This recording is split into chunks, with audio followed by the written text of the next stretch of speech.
जबले पूरी नहीं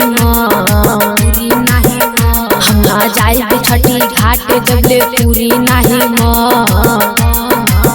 न रहब केकरो से कम छठी घाटी छोरे न रहब केकरो से कम छठी घाटी छोरे छठी घाट घाटी छोरे छठी घाट घाटी छोरे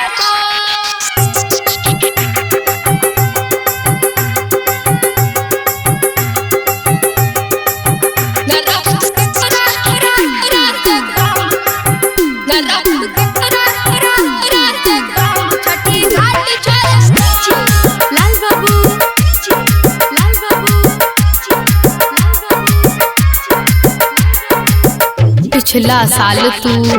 कह के न लैला अब की माने बना बात हो अब न लैका बानी जे कहब झड़ जाई तू हर हाथ हो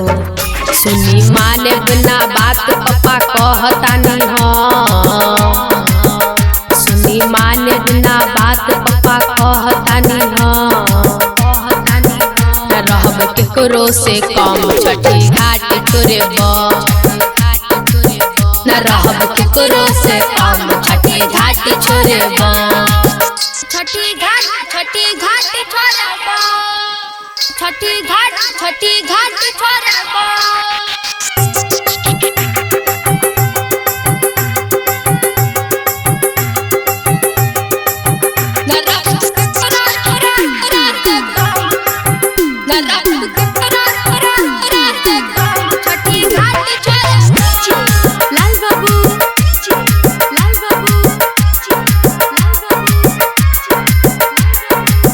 सुबोध विकास भैया दूनो चाहता पे देख बाजार हो